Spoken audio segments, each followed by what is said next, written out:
오늘 고린도후서 6장 1절로 2절에 있는 말씀을 가지고 신앙의 길, 은혜 속의 삶이라고 하는 말씀의 제목으로 함께 은혜를 나누려고 합니다. 종교 개혁자들이 주장했던 5대 정신이 있습니다. 오직 성경, 오직 예수, 오직 은혜, 오직 믿음, 오직 하나님께 영광이라고 하는 이 5대 정신으로 개신교를 만들어 냈습니다. 새로운 역사를 이루기 위해서는 그 역사의 틀을 잘 닦는 그 정신이 우리에게 필요한 것입니다. 성경에도 보면 오직 은혜라고 하는 말은 우리 인생을 살아가면서 마음속에 새겨도 될 인생의 삶의 원리이고 신앙의 원리이기도 합니다. 우리가 삶을 살아가면서 내 마음속에 은혜가 많이 간직된 사람은 늘 감사와 고마움 속에서 삶을 살아갑니다. 그러나 은혜보다는 상처와 아픔에 좋지 않은 추억을 가지고 있는 사람들은 항상 다른 사람들에게 상처를 입히고 자기가 어떠한 일을 행한다 할지라도 그 행한 일에 대한 정당한 합리성을 가지고 역사 앞에 왜곡을 하는 일들을 참으로 많이 자행하는 일들을 보게 됩니다. 과연 여러분들의 마음속에 은혜된 마음이 많습니까? 아니면 내 마음속에는 아직도 상처로 얼룩져져 있는 일들이 많이 있습니까? 성경에 등장하는 신앙의 위인들은 예외 없이 은혜의 원리 속에서 삶을 살았던 사람들이고 인생을 성공적으로 삶을 살기를 원한다면 오직 은혜라고 하는 말씀이 여러분들 속에 차고 넘쳐야만 어떠한 환경과 어떤 처지 속에서 여러분들이 놓인다 할지라도 여러분들이 가야 할 그 길을 묵묵하게 걸어갈 수 있을 것입니다. 사도 바울은 성경 인물 가운데 하나님의 은혜 의식이 가장 강한 사람이었습니다. 바울 서신 곳곳에 보면 만사가 하나님의 은혜였다라고 그는 고백합니다. 사실 우리가 가만히 생각해 보면 관찰해 보면 세상 만사, 인생 만사가 다 하나님의 손안에 있음을 압니다. 하나님의 은혜가 아니면 한시도 제대로 살아갈 수 없는 것이 인간의 실존인 것입니다. 비유건대 하나님의 은혜를 어떤 사람은 산소와 같다라고 고백합니다. 공기는 우리가 의식하든 의식하지 못하든 언제나 우리에게 절대 필요한 것입니다. 어찌 우리가 한순간에 공기가 없으면 우리가 살아갈 수 있겠습니까? 하나님의 은혜도 마찬가지라는 것이죠. 하나님의 은혜를 이렇게 나에게 절대 생존에 필요한 요소였음을 고백하는 삶이야말로 가장 행복하고 가장 감격의 삶의 근본을 갖고 살아가는 존재감이라는 것입니다. 무엇보다도 우리가 구원받은 것도 하나님의 은혜인 것입니다. 우리는 예외 없이 하나님 앞에서는 죄인일 수밖에 없습니다. 그리고 역사 앞에서도 죄인이고 내가 살아왔던 일들을 뒤돌아보면 우리는 부끄럽기 짝이 없는 일들이 내 앞길을 가로막는 일들이 얼마나 많이 있는지 모릅니다. 우리의 관계성에서도 마찬가지잖아요. 나는 새로운 마음으로 결단해서 이렇게 살기를 원하고 상대를 대하려고 하면 상대는 그것을 인정해 주지 않습니다. 옛날에 그랬던 사람인데 나에게 또 내가 저 사람을 믿었다가 저 사람이 나를 골탕 먹이면 나만 뭐가 되겠는가 하면서도 부부지간에도 부모 자식 간의 관계에서도 형제 간에도 이 교우 관계에서도 그런 일들이 내 마음속에 자리 잡고 있는 일들이 얼마나 많은지 알 수가 없습니다. 그래서 새로운 도전을 할 때에도 누군가가 믿어주고 밀어주면 힘이 나고 한번 해보겠는데 앞서가려고 하면 다시 끌어내리려고 하는 일들이 우리 앞에 많이 있잖아요. 그래서 이 결단과 이 결심이 나의 노력으로 성취할 수 있는 것이 아니라는 겁니다. 오직 여러분들이 생각하고 있는 이 모든 결단도 아름다운 일들도 결실을 맺게 하기 위해서는 은혜 속에 여러분들이 거해야 된다는 것입니다. 즉 누군가의 평가, 누군가의 판단, 누군가의 저지, 저항이 있기 때문에 가려고 했던 그 일을 가지 못하는 것은 은혜의 삶이 아닌 것입니다. 은혜가 있는 사람은 어떻습니까? 그럼에도 불구하고 나는 갈 수밖에 없는 나를 내가 인정하고 나를 축복하는 거예요. 여러분 기억하십시오. 나를 내가 인정하고 내가 나를 축복한다는 능력은 오직 하나님의 은혜 속에 내가 거한다고 하는 자기의 고백이 아니면 안 되는 것입니다. 우리가 십자가의 은혜를 믿음으로 구원받았다고 하는데 그 믿음조차도 하나님이 주신 것이 아닙니까? 에베소서 2장 8절에 보면 너희는 그 은혜에 의하여 믿음으로 말미암아 구원을 받았으니 이것은 너희에게 난 것이 아니요 하나님의 선물이니라고 증거하고 있습니다. 정말 가만히 생각해 보면 내가 어떻게 예수님을 믿게 되었나 싶을 때가 있지 않습니까? 공부해서 된 것도 아니고 노력해서 된 것도 아니고 하나님께서 내 마음에 성령을 보내주셔서 감동을 주셔서 예수님을 믿게 하신 것 아닙니까? 그러니 하나하나가 10가지 내가 구원받은 것은 오직 하나님의 은혜라고 고백할 수밖에 없는 것입니다. 우리가 이 세상에 태어나서 사는 것도 하나님의 은혜입니다. 우리가 별 생각 없이 살아가지만 따지고 보면 하나님이 우리를 세상에 보내셨으니까 이렇게 사는 것 아닙니까? 우리 중에 누가 스스로 태어나고 싶어서 태어난 사람이 어디 있겠습니까? 모르겠어요. 자기가 자기를 만족해서 나는 이렇게 태어난 것에 대해서 나는 100% 만족한다 라고 하는 사람이 있을런지는 모르겠지만 아마 이렇게 생각하는 사람을 정신병자라고 하는 거예요. 누구도 자기에 대해서 100%를 만족하며 삶을 살아가는 사람은 없어요. 오직 그 이유가 있습니다. 내가 선택한 것이 아님에게 내가 비록 부족하고 남들이 비교하고 다른 사람과 바라볼 때 차이가 있고 다름이 있고 구별된 것이 있다 할지라도 나를 나로서 축복하고 인정할 수 있는 길은 내가 선택한 것이 아닌 하나님이 창조하셨음에 대한 믿음이 있을 때만 가능한 것입니다. 우리는 부모가 낳아주셨다라고 말하지만 정확하게 말하면 또한 그것도 아닌 것 같습니다. 왜냐하면 자식을 낳고 싶어도 낳지 못하는 사람들은 왜 그런 겁니까? 결국 하나님이 세상에 보내주신 거예요. 그러기에 부모님의 은혜도 감사하지만 더욱더 감사한 것은 하나님의 은혜 앞에 감사하는 것입니다. 태어나서 지금까지 산 것도 가만히 생각해 보면 기적입니다. 세상이 얼마나 험합니까? 그 가운데 죽지 않고 살아왔습니다. 여러분 고비마다 잘 넘기고 여기까지 왔지 않습니까? 뒤돌아보면 지금도 이렇게 소식이 들어오면 어떤 친구들이요 죽었다는 거예요. 왜 죽었냐고 그랬더니 무슨 일 때문에 죽었다는 거예요. 어떤 친구는 큰 교회 가서 목회를 가기 때문에 친구들이 축하했어요.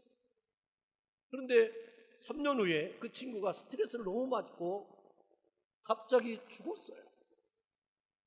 여러분, 아무리 스트레스를 받아도 안 죽는 게 은혜입니다. 여러분, 아무리 힘든 일을 경험해도 자살하지 않고 견뎌내는 여러분들이 위대한 겁니다. 여러분, 살다 보면요, 죽고 싶을 때가 있어요. 그러면 이 죽고 싶은 것이 옛날에는 죄가 됐고 상당한 심각한 문제요. 우리 교회에서는 자살하면 지옥 간다라고 하는 교리로 사람들의 마음을 억눌렀어요. 그런데 지금은 자살하는 사람들이 너무 많다 보니까 뭐라고 표현하냐면 그것도 하나의 질병이라고 해석을 하는 거예요. 자기가 그걸 못 감당하는 거예요. 병이라고 하는 것은 못 감당하기 때문에 병인 거다. 그래서 자살도 하나의 질병의 문제로 해석을 하는 일들이 지금 생기기 시작하고 있습니다.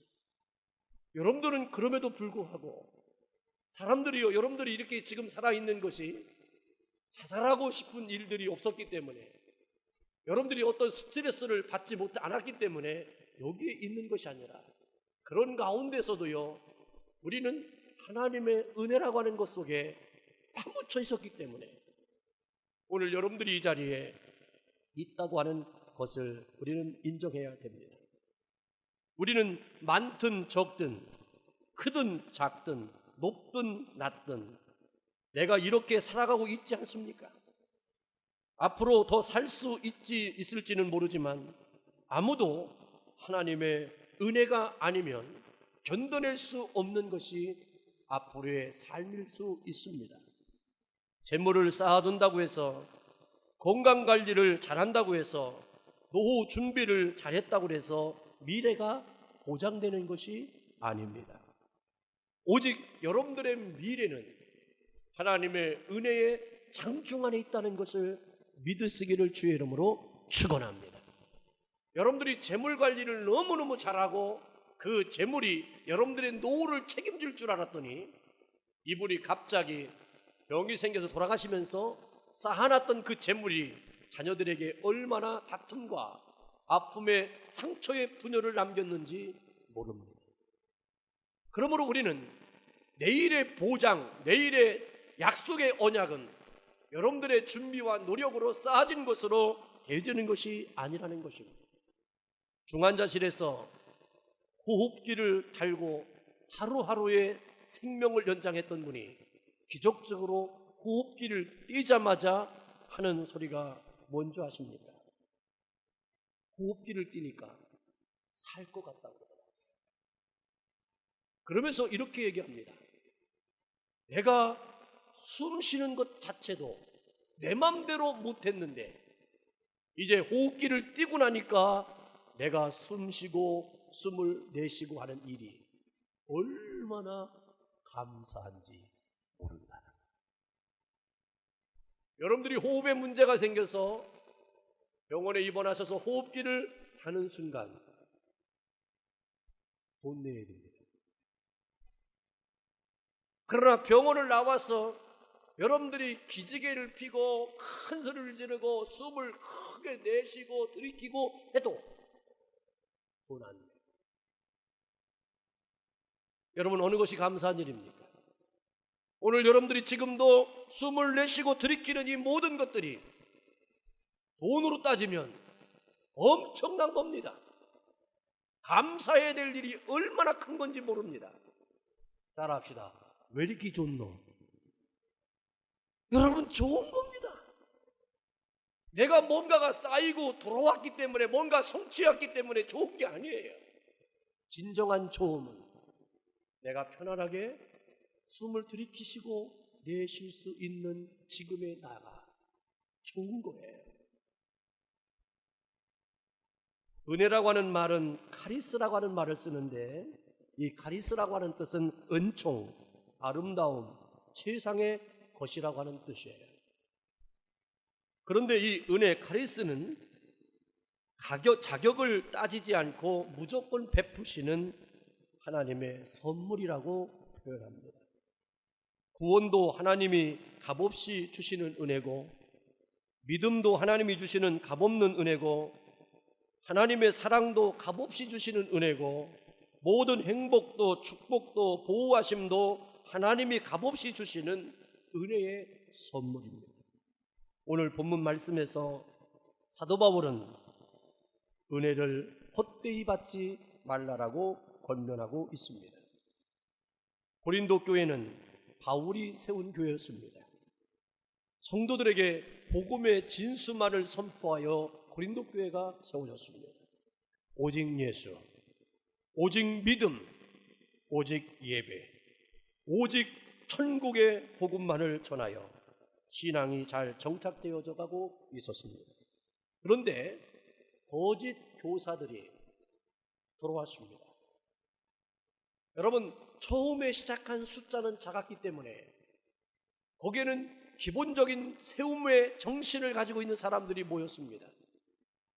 그런데 고린도 교회가 부흥되어지고 무역이 발달하면서 엄청난 성장을 이룰 때에 사람들이 그 정신을 잃어버릴 만큼 사람들이 모여들기 시작하면서 거기에는 거짓이 들어오기 시작하는 것입니다.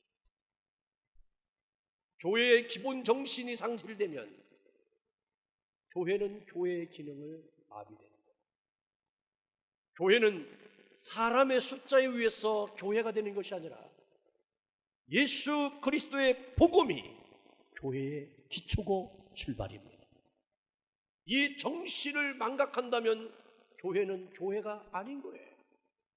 우리는 많은 사람들이 모이고 시스템이 갖춰지고 모든 건물들이 완성되어질 때 우리는 교회라고 얘기하지만 하나님의 입장에서는, 믿음의 입장에서는 교회로 얘기할 수가 없는 것입니다.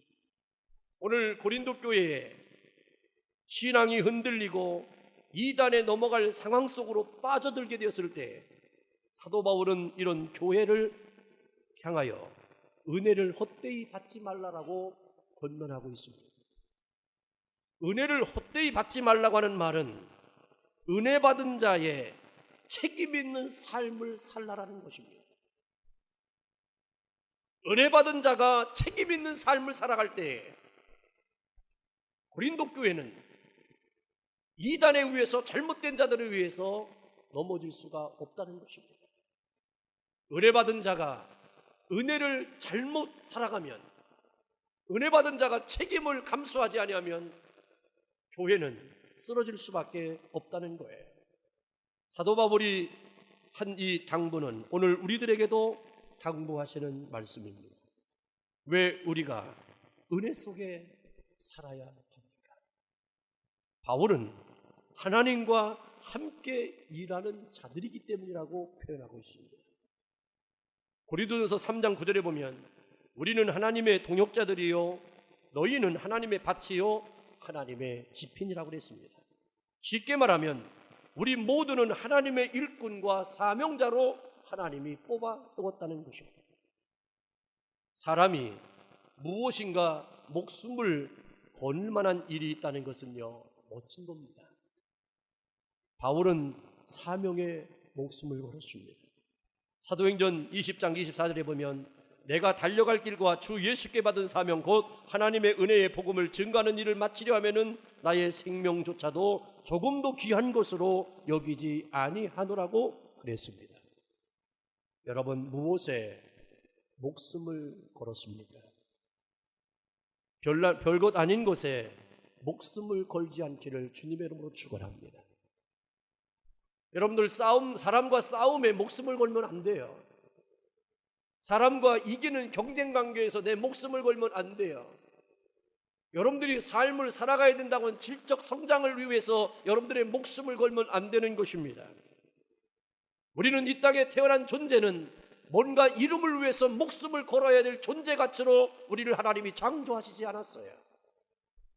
하나님이 나를 창조하신 목적은 내 형편과 상황이 어떠하든지 하나님께 영광을 돌리게 하기 위해서 나를 창조하셨어요.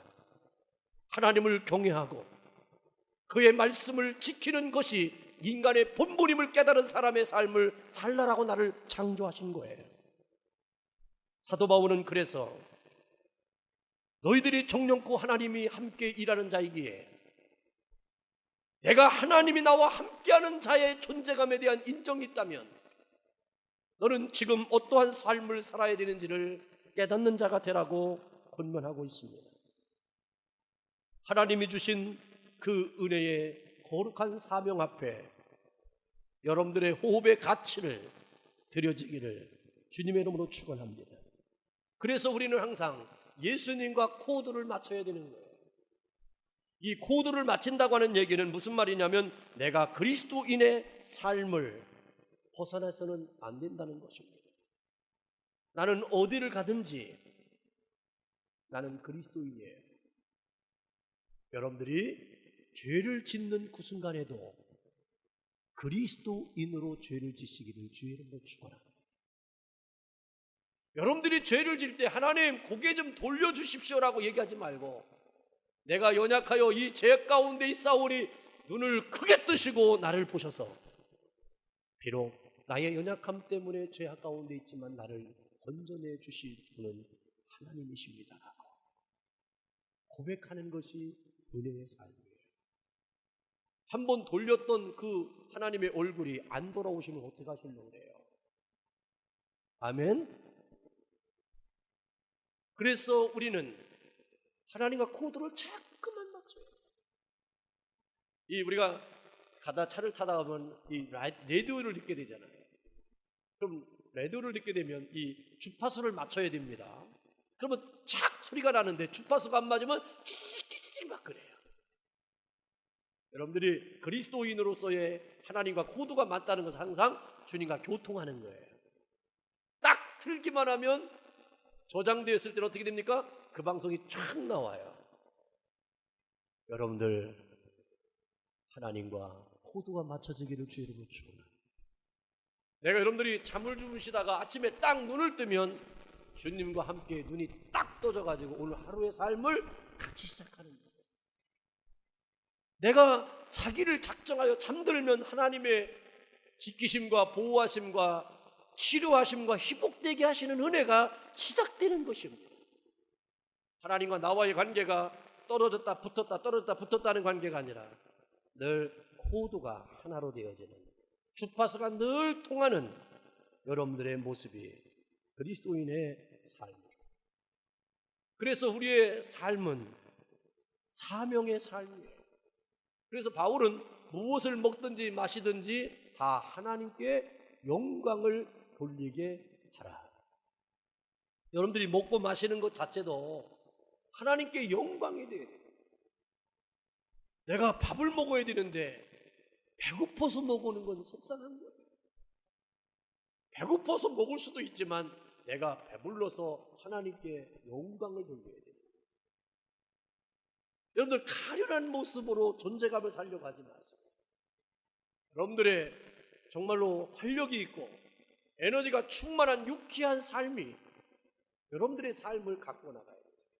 비록 배고파서 먹는다고 하지 말고 내가 이걸 식사함으로 내 유쾌한 삶의 행복을 위하여 나는 오늘도 식사를 해야 되는 것입니다.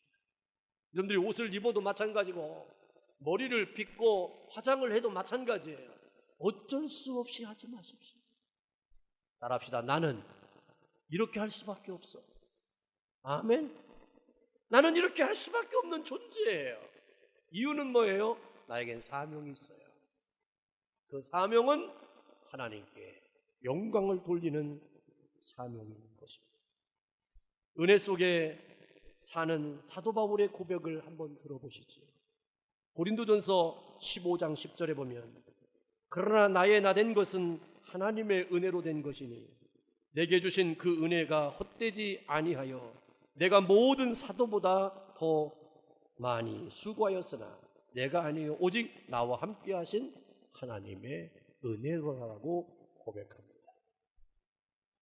은혜로 하는 사람은요 더 많이 일해도 늘 미안해요. 근데 억지로 하는 사람은 뭐라고 그럴까요? 똑같이 일했는데도요 입이 이만큼 나와요. 그리고 왜 나만 더 시키냐 그래요. 그러면 주인이 뭐라고 그래요? 아니 똑같이 시켰다는 거예요. 그런데 내 마음이 은혜가 떠나가니까 어떻게 됩니까? 더 많이 시켰다. 여러분들 내 밥그릇이 커 보입니까? 남의 밥그릇이 커 보입니까? 똑같이 밥을 붓는데도요, 기분 나쁘면 아들 밥그릇이 더 커 보여요. 기분 나쁘면요, 아들에게 고기를 더 준 것 같아요. 그게 왜 그럴까요? 내 마음이 지금 꼬여서 그래요. 근데 내 마음이 풍성해 보면 어떻게 됩니까? 아들 더 주면 더 좋아. 고기 더 먹이면 이뻐. 그래, 더 먹어라, 더 먹어라. 그래. 근데 꼬이면 뭐라는 줄 아십니까? 나는 안 보여? 나는 뭐요? 뭐긴 뭐요? 개털이지? 왜 나를 그렇게 자꾸만 소외시키는 것은 내 마음이 작아졌기 때문에 그래요. 여러분, 오늘 바울은요, 내가 다른 사도보다 더 많이 수고했지만 내가 한 것이 아니고 하나님의 은혜를 했다는 거예요. 즉, 더 많이 한 것에 대해서 자기는 힘들지 않았다는 거예요. 그것 때문에 스트레스 받지 않았다는 겁니다. 더 많이 한 것 때문에 내가 더 지쳤고 힘들지 않다는 얘기입니다. 왜냐? 그것이 은혜로 했기 때문이라고 고백하는 것입니다.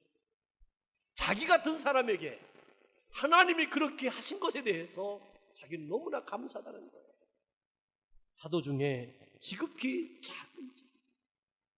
사도 바울은요, 작은 자가 아닙니다. 큰 자였습니다. 그가 예수를 믿기 전에는요, 율법으로나 모든 것으로나 부족함이 없는 사람이었어요. 집안도 그랬습니다. 그리고 학력도 그래요. 그래서 그의 고개는요, 기부스를 해서 빳빳한 고개였습니다. 그렇게 빳빳하게 고개를 들고 다녀도 누구도 저놈의 새끼 나쁜 놈이야, 저기 교만해 라고 하는 사람이 한 명도 없을 만큼 그는 당당한 사람이었어요. 그가 그렇게 바뀐 이유는 뭡니까? 자기를 가장 작은 자라고, 완삭되어져 나지 못한 존재감이라고 얘기할 수 있었던 이유는 예수 그리스도를 만난 사건 후에 그는 변합니다. 사람이 언제 변해야 진정한 겁니까? 노력해서 변한 건 언젠가는 그 노력에 대한 것에 대한 평가를 누군가가 하면 분노합니다. 나름대로는 내가 이렇게 해서 이렇게 했는데 인정 못 받으면 화를 냅니다. 그리고 다시 돌아갑니다.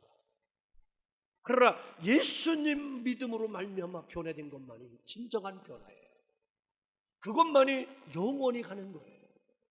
왜요? 그거는 내가 한 것이 아니라 주님이 나를 붙잡아서 만들어 가신 거예요. 그래서 예수님을 만난 사람의 결론의 은사는 뭐냐? 온유해지는 거예요. 그래서 얼굴이 그냥 온유해요. 나사가 조금 풀립니다. 이래도 흥, 저래도 흥. 그래서 어떤 때는 보면요, 바보 같아요. 여러분, 김수환 추기경 그분의 이름이 뭔지 아십니까? 바보요, 바보. 자기의 사진 밑에 호를 붙였는데 청암 뭐 이런 게 아니에요. 배감 이런 게 아니에요. 바보라고 썼어. 그분을 바보라고 하는 사람은 한 명도 없어. 오직 바보라고 할 수 있는 사람은 누굴까? 자기 자신. 그 얘기는 뭐냐? 나로 살지 못했던 거예요. 오직 은혜로만 살았던 거예요. 근데 하나님이 다 갚아주셔요. 아멘. 여러분들, 이걸 믿어야만 되는 겁니다. 믿어내야만 되는 겁니다. 그래야 내가 바보같이 살 수 있어요. 하나님이 다 책임져 주시고 갚아주시고 역사할 거에 대한 그 믿음의 확신이 있어야 내가 바보의 자리로 내려가도 나는 바보라고 얘기해도 속상하지 않은 거예요. 당신을 왜 그렇게 사냐라고 누군가가 정죄한다 할지라도 송사한다 할지라도 그것이 나를 스트레스 주지 않아요. 이유는 하나입니다. 하나님의 은혜 속에 내가 있으니까. 오늘 사도 바울이 은혜 속에서 삶을 살아가기 때문에 그는 아무런 일을 많이 했다 할지라도 그 일한 것에 대한 보상을 바라보지 않습니다. 그 일을 이루신 분이, 시키신 분이 하나님이시고 그에 대한 평가를 이루신 분도 하나님에 대한 고백이 그에게 있기 때문에 바울은 사람들이 평가하는 역사를 보지 않습니다. 세상의 역사가 옳은 것도 있지만 옳습니까? 여러분들, 죄가 있는 사람도요, 죄가 없게 만드는 것이 역사요. 그리고 죄가 없는 사람도요, 죄가 있게 하는 것도 역사요. 세상의 원리는요, 힘의 원리입니다. 돈의 원리입니다. 거짓의 역사였습니다. 그러나 하나님의 역사는요, 그런 원리가 아니에요. 오직 은혜의 원리예요. 나를 나되게 하시는 거룩한 역사는요, 오직 하나님의 은혜만이라는 사실을 여러분들이 인식해야 됩니다. 그래서 옆 사람에게도요, 하나님의 은혜가 임하기를 기도해야 돼요. 나에게 하나님의 은혜가 임한 것에 대한 나의 간증과 체험이 있다면 옆 사람에게도 그 은혜가 임하기를 간절히 사모하는 마음이, 열정이 생기는 겁니다. 그가 비록 죄를 졌어도요, 죄를 정죄하지 않습니다. 그가 내 생각의 헤아림과 비판의 대상이 된다 할지라도 나는 그를 헤아리거나 비판하지 않습니다. 왜요? 그에게 하나님의 은혜가 임하기를 갈망하기 때문에 그렇습니다. 이것이 바로 우리에게 그리스도인의 능력이 되는 거예요. 신앙의 삶, 또 은혜 속의 삶이라고 하는 것이 다른 것이 아니라 나에게 그런 삶을 살아갈 수 있는 하나님이 함께 해주시는 은총이 내게 있다는 것에 대한 고백이 있기 때문에 가능한 것입니다. 그런데 여기에서만 머물면 우리는 성장하지 않습니다. 성숙하지 않습니다. 이것을 뛰어넘어 이제는 깨닫는 은혜가 있어야 됩니다. 어떤 사람은 은혜를 받았다고 하면서 간증을 하죠. 불을 받았다고, 또 주의 음성을 들었다고, 방언을 받았다고, 병 고치는 은사를 받았다라고, 투시의 은사를 받았다고, 별별 은사를 받았다라고 그들은 자랑하고 주장합니다. 참으로 감사한 일이죠. 그렇지만 그것이 다가 아닙니다. 왜 나에게, 그에게 그것을 주셨는지에 대한 깨달음이 없으면 그것을 빙자하여 자기를 이룹니다. 그런 은사 받은 자의 책임을 감당하는 것이 아닙니다. 오늘 여러분들에게 다른 사람이 할 수 없는 기술이 있습니까? 알매 지식이 있습니까? 그것이 여러분들의 이름이 돼서는 안 돼요. 그것이 남에게 유익이 돼야 돼요. 유익을 주고 그 분깃으로 내가 살아가면 그것이 분복인 것입니다. 우리는 나를 이름의 목적으로 살면 분복 주시는 하나님의 축복을 저버리게 되는 거예요. 그래서 우리는 은혜로 살아가는 것은 이 깨달음의 은혜가 있어야 되죠. 그러나 깨달음의 은혜만으로 끝나는 게 아니죠. 깨닫는 은혜보다 더 귀한 것은 변화받는 은혜입니다. 우리의 제일 큰 문제는 무엇인가 아십니까? 변하지 않는 것이에요. 무엇보다도 성품의 변화가 있어야 됩니다. 이 성품의 변화를 이루기 위해서는 승리하는 삶의 은혜를 받아야 되죠. 이 승리하는 삶의 은혜라고 하는 것은 열매 맺는 신앙생활입니다. 행함이 있는 믿음이 산 믿음이잖아요.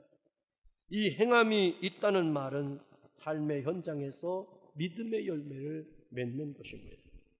신앙의 길은 은혜 속에 사는 삶이잖아요. 여러분 기억하십시오. 왜 나는 아직도 변화가 되지 않는 것일까? 그 이유는 하나예요. 은혜가 나를 이끌어가지 않기 때문입니다. 내가 나를 이끌어가기 때문에 변화가 안 되는 거예요. 그런데 이 변화의 삶, 승리의 삶은 은혜가 나를 만들어 가야 된다는 것입니다. 어떻게 하면 우리가 은혜 속에서 살 수 있습니까? 출애굽기 33장 19절에 보니까 하나님께서 나는 은혜 베풀 자에게 은혜를 베풀고 긍휼히 여길 자에게 긍휼을 베푸느니라고 그랬습니다. 이 얘기는 바로 뭐냐면 주 안에 있어야만 은혜가 지속되는 것입니다. 그래서 찬송가에 보면 주 안에 있는 나에게 딴 근심 있으랴라고 찬송이 있잖아요. 이 얘기는 바로 뭐냐면 내가 주 안에서 있기 때문에 은혜가 지속적으로 은혜가 들어왔다 나갔다 들어갔다 나갔다가 아니라 지속적으로 채워져서 평균을 이루러 가는 거예요. 여러분들 경제가 여러분들 돈이 왜 무섭습니까? 돈이요 쓰고 나면 이만큼 또 채워지고 쓰고 나면 이만큼 채워지면 안 무서워. 근데 쭉 빠져나갔다가 안 채워지면 그때부터 불안한 거잖아요. 또 쫙 올라갔다가 더 안 올라가면 또 불안하잖아요. 모든 원리는 평정심을 유지할 때 평안한 거예요. 여러분들의 평정심을 유지할 수 있는 길은 오직 주 안에서. 그리고 은혜를 사모하는 마음을 가져야 돼요. 시편 107편 9절에 보면 그가 사모하는 영혼에게 만족을 주시며 줄인 영혼에게 좋은 것을 채워주신다라고 말씀하셨어요. 목마른 사슴이 시냇물을 찾아 사모하는 것처럼 여러분들은 하나님의 은혜를 늘 사모하세요. 지금이 족한 것에 대한 것은 자기의 만족이에요. 우리는 하나님이 주시는 은혜에 만족하는 자가 되어야 합니다. 그래서 하나님의 은혜로 내 영혼이 채워지기를 갈망해야겠다. 그러기 위해서는요, 욥기서 33장 26절의 말씀처럼 그는 하나님께 기도함으로 하나님이 은혜를 베푸사 그로 말미암아 기뻐 외치며 하나님의 얼굴을 보게 하시고 사람에게 그의 공의를 회복하시느니라. 기도하는 자에게 세 가지에 대한 응답을 욥에게 주셨는데 첫째로 기뻐 외치겠다는 겁니다. 지금 욥의 상황은 치료함 받지 않은 상황이었습니다. 그런데 하나님이 자기에 대해서 이렇게 하실 것에 대한 하나님의 깨달음이 생긴 거예요. 그래서 그 상황에서 기뻐 외치게 된 겁니다. 그리고 두 번째는 주의 얼굴을 보게 되는 거예요. 여러분, 항상 기뻐하고 즐거워하는 사람, 범사에 감사하는 사람이 주의 얼굴을 볼 수 있습니다. 아멘. 이런 사람들이요 하늘을 바라볼 수 있는 거예요. 그러나 근심 걱정이 가득한 사람은요 하나님의 얼굴을 볼 수가 없어요. 왜? 땅만 쳐다보니까. 그래서 기뻐 외치게 만들고 하나님의 얼굴을 보게 만드는 거예요. 그 다음에 세 번째는요, 사람에게 그의 공의를 회복시켜 준다. 욥이 얼마나 많은 사람들에게 모멸감을 느꼈습니까? 얼마나 많은 사람들에게 외면을 당했습니까? 그가 잘 살고 잘 되고 뭔가 될 때는요 사람들이 그 앞에서 줄줄이 줄을 섰어요. 그런데요 모든 것이 잃어버렸습니다. 그가 병들었습니다. 절망 가운데 자식들이 다 죽었습니다. 그럴 때 사람들의 손가락은요 10손가락이 아니었습니다. 그 모든 모멸감에 욥을 싸매고 있었어요. 욥은요 여러분들이 알다시피 잘못한 게 없습니다. 그럼에도 불구하고 그의 절망감이라고 하는 건 이루 말할 수 없지 않습니까? 그런데요 하나님이 모든 사람들에게 욥이 그렇지 않은 사람이라고 하는 것에 대한 공의를 회복시켜 주셨다. 그 이유는 뭔지 아십니까? 욥이 기도하기를 포기하잖아요. 여러분, 밥 먹기는 포기해도 기도하는 건 포기하지 마세요. 은혜를 사모하는 사람은요 기도의 자리에서 나를 지켜나가는 거예요. 내가 사람을 찾아다니면서 이렇게 이렇다 저렇다 얘기할 수 있겠지만 그것이 아니에요. 우리는 욥처럼 기도하는 자리를 서야 돼요. 그러면 하나님께서 다 해결해 주십니다. 그걸 믿으십니까? 믿는 사람만 기도의 자리를 지키는 거예요. 오늘 욥에게 모든 공의를 회복시켜 주시는 그 은총을 기도 속에서 역사하신 거예요. 그래서 우리는 마지막으로 결단해야 됩니다. 그 결단은 어디에서 옵니까? 오늘 본문 말씀 2절에서 뭐라 그랬습니까?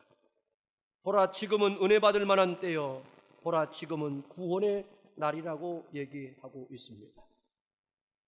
베드로전서 5장 12절에 보면 하나님의 참된 은혜임을 증거하노니 너희는 그 은혜에 굳게 서라고 그랬습니다. 이 은혜에 굳게 서라고 하는 말씀은 은혜 안에 너의 자리를 잡으라는 얘기입니다. 은혜라는 테두리 안에 너 자신을 고착시키라는 것입니다. 이 얘기는 뭐냐? 나의 존재는 주 안에서 자리 잡고 있는 거예요. 여러분들은 하나님의 절대적 주권 속에 내 존재가 서 있는 거예요. 내가 오늘을 살아가도 나는 예수의 이름으로 살아가는 것이고, 내일을 살아가는 것도 예수의 이름으로 살아가는 것이고, 내가 소망과 비전과 사명과 소명을 갖고 살아가는 것은 내 것이 아니요 하나님이 주신 내 마음의 소원임을 확신하는 거예요. 그러기 위해서 신앙은 지금 현재 이 시간입니다. 신앙의 길은 과거가 아닙니다.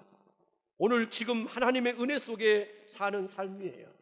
여기 지금이라고 하는 헬라어 헤메라라고 하는 단어를 썼는데, 이것은 하나님께서 구원을 베푸시는 때임과 동시에 인간이 그 구원에 응답하는 때임을 얘기하는 거예요. 하나님이 아무리 은혜를 베풀어 줘도요, 내가 그것에 대한 응답을 하지 않으면 은혜가 지금의 은혜가 될 수가 없다는 거예요. 즉 하나님께서 나에게 이렇게 말씀하시면 나의 응답은 아멘입니다. 하나님께서 내가 너에게 이렇게 주노라 하면 역사하여 주시고 나에게 허락해 주신 줄로 믿습니다라고 하는 선언이에요. 여러분들에게 하나님은 이루시라고 얘기하잖아요. 너희는 나에 대해서 반응만 하라는 거예요. 그러면 내가 이루겠다는 거예요. 천국에는 아멘과 할렐루야로 차고 넘치겠지만 지옥은요 껄껄 소리로 차고 넘친답니다. 이 껄은 무슨 껄입니까?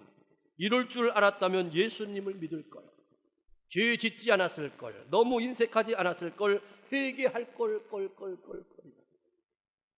지옥이란 곳은 기회를 잃은 사람들이 영원히 후회하는 곳입니다. 은혜의 기회를 놓치지 말기를 주의 이름으로 축원합니다. 여러분, 우리는 결단해야 됩니다. 내 앞으로의 인생은 후회는 없다. 아멘. 따라합시다. 내 인생이, 앞으로의 인생은 후회는 없다. 아멘. 후회하며 살지 맙시다. 그건 지옥이에요. 나는 후회하지 않아. 후회는 예수의 이름으로 이제 사단은 우리를 공격하는 최대의 전략 방법이 다음에라는 얘기예요. 그러나 하나님은 다음이 아니라 지금이라고 말씀하십니다. 지금이란 숨 쉬는 이 순간, 살아있는 이 순간을 의미합니다.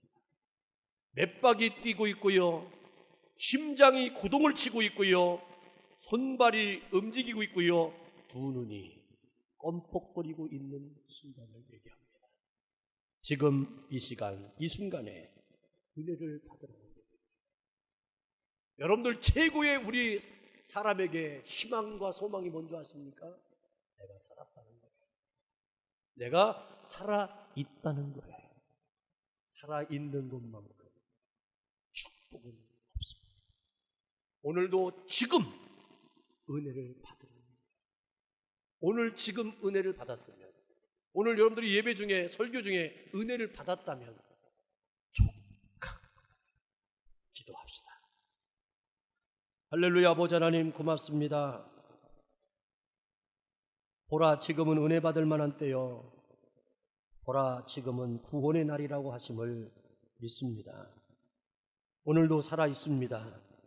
그래서 하나님의 역사를 희망하고 소망합니다. 신앙의 길, 은혜 속의 삶, 너무나 위대한 말씀입니다. 주여, 은혜를 헛되이 받지 않도록 우리를 주의 길로 인도하여 주옵소서. 예수님의 이름으로 기도하옵나이다. 아멘.